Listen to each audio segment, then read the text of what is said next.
विभिषिका के प्रोग्राम है हमारा, तो उसकी बहन जी हमारी प्रभारी हैं। और मैं बहन जी से निवेदन करूंगा कि जो 14 तारीख का प्रोग्राम में सीएम साहब आ रहे हैं, तो संक्षेप में आपको बहन जी बताएंगे।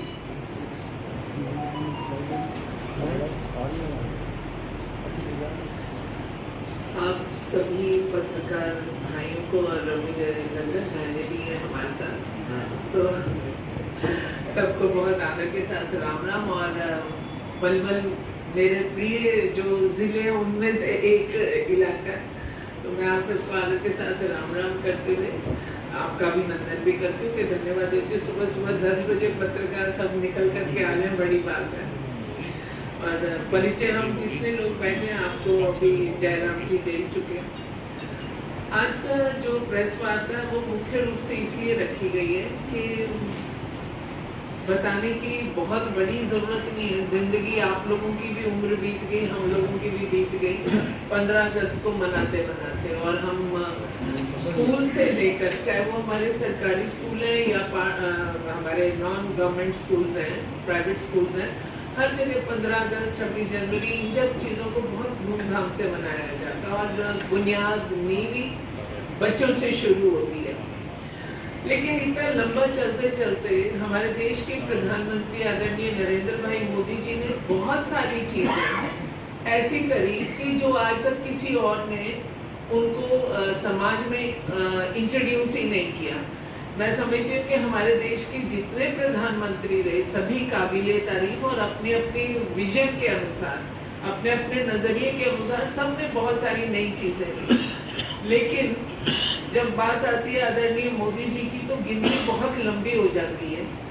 उसमें से एक और दिन जो उन्होंने हमारे इस स्वतंत्रता के साथ जोड़ा, जबकि वो स्वतंत्रता की भूमिका निभाता हुआ दिन है, क्योंकि स्वतंत्रता हमें बिना बलिदानी, हमारे जितने लोग शहीद हुए, बलिदान हुए, उनके बिना तो ये स्वतंत्रता आई नहीं। ये जो हम बोलते हैं ना कि बहुत शांति से मिल गई, वो क्या गाना भी एक हुआ ना कि बिना देती हमें आज़ादी, बिना खड़क बिना ढाल। खड़क ढाल तो पूरी चली, हम ये चाहते हैं कि खड़क ढाल ना चले लेकिन पूरी चलिए। बेअंत लोग शहीद हुए और इन शहीदों में उनके नाम दर्ज भी नहीं हो पाए, जो अलग अलग परिवारों से निकल करके उस हिंदुस्तान। और बहुत सारे ऐसे लोग जो मैं सोचती हूँ कि जब आज मैं किसी 80 साल के बुजुर्ग से मिलती हूँ जो वहाँ से आए, तो वो जब अपनी उस समय की कहानी सुनाते हैं, वो बताते हैं कि भाई ऐसे बोलने में इतने भावुक हो जाते हैं कि हमारे तो पाँव इतने छोटे छोटे थे, पैरों में कांटे लगते थे, माँ ने 2-2 बच्चे गोद उठा रखे और रास्ते में पानी है नहीं है। मैंने अपनी नानी के मुंह से भी सुना था कि जिसे हम बोलते ना तालाब और जिसमें काई जमी होती है, तो वो कहती थी कि हालात ऐसे थे कि छप्पड़ का पानी बच्चों को पिलाना पड़ा था। मतलब कितना गुजरी होगी उन सब के ऊपर। फिर एक और जो चीज़ उस समय की बहुत याद दिलाती है कि आतंक कितना बड़ा था, आतंकवादी कितने अत्याचार कर रहे थे कि जो ट्रेन वहां से पाकिस्तान से इस नए भारत की तरफ आ रही थी, 14 अगस्त में उन ट्रेनों में भी कत्लेआम किया गया। फिर ऐसी बहनें बेटियों की बहुत गाथाएं हैं जो खुद परिवार के लोग बताते हैं कि वहाँ पर जब हमले होने लगे, बेटियों की अस्मिता पर हमले होने लगे, तो बेटियों को जहर दे करके, बेटियों ने खुदकुशी करके, कुओं में छलांग लगा करके अपनी इज्जत बचाने का काम किया, पर अपनी जान को गंवा कर। तो एक ये जो चीज़ है, इस सारे चीज़ का, ये विभाजन की जो विभीषिका का जो दर्द है, इस सारे दर्द को आदरणीय मोदी जी ने 14 अगस्त को एक विभाजन विभीषिका स्मृति दिवस के रूप में पूरे देश को उन तमाम गुमनाम शहीदों के लिए श्रद्धा सुमन अर्पित करने के लिए इस दिन को मनाने का प्रयास किया। फिर कहा जाता है कि जो कौम, जो देश प्रदेश और जो भी परिवार भी अपना इतिहास भूल जाते हैं ना, तो उनकी युवा पीढ़ी तरक्की नहीं कर सकती।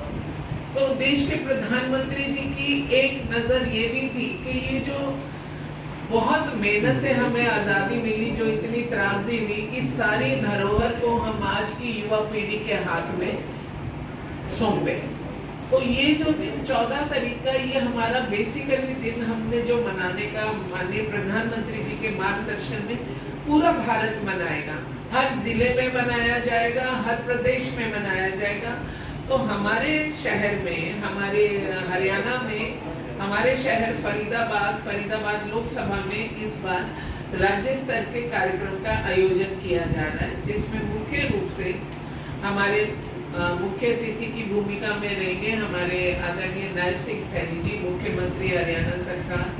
और इनके साथ अगर मैं पंचनद का नाम नहीं लूंगी तो मुझे लगता है कहीं ना कहीं अन्याय कर जाऊंगी। तो इसमें पूरा सहयोग हमें पंचनद के साथ भी मिलता है। जो कार्यक्रम हमने 2022 में शुरू किया, वही कार्यक्रम आदरणीय स्वामी धर्मदेव जी ने 2003 से शुरू किया। ये स्वामी जी की भी एक सोच रही, और मुझे इस बात की बहुत खुशी होती है क्योंकि स्वामी धर्मदेव जी तो समाज के मार्गदर्शक हैं, किसी चीज को देखते नहीं। पर ज्यादा खुशी इस बात की होती है कि देश में जो प्रधानमंत्री बनते हैं वो राजनीति के मार्ग से पहुंचते हैं। तो हमारे जो देश के प्रधानमंत्री हैं, उनकी भी सोच किसी फकीर, किसी संत से पीछे नहीं है कि जो उन्होंने भी इसको 14 तारीख को निश्चित। तो इसलिए सभी फरीदाबाद के, पलवल के और हरियाणा के बाकी हिस्सों के लोग इसमें शिरकत करेंगे। 14 तारीख समय रहेगा, तारीख रहेगी और समय रहेगा सुबह 10 से 10:30 के बीच में। और हमारा जो ये जो स्मृति दिवस के कार्यक्रम का स्थल है वो फरीदाबाद जिले में विधानसभा फरीदाबाद का एक सेंटर ग्राउंड है हमारे पास, वहां पर ये किया जाएगा।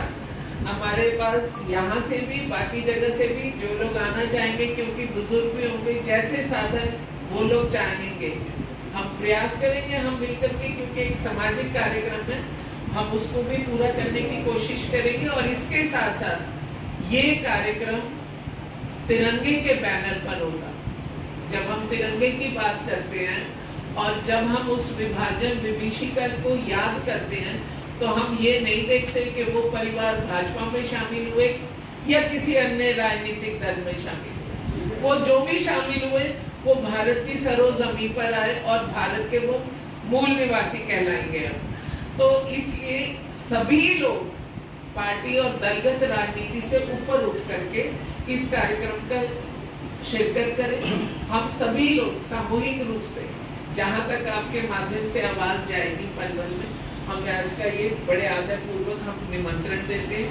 और इन्हीं शब्दों के साथ आप सबका भी मैं बहुत आभार व्यक्त करती हूँ, क्योंकि सुबह सुबह आप लोग यहाँ पहुंचे।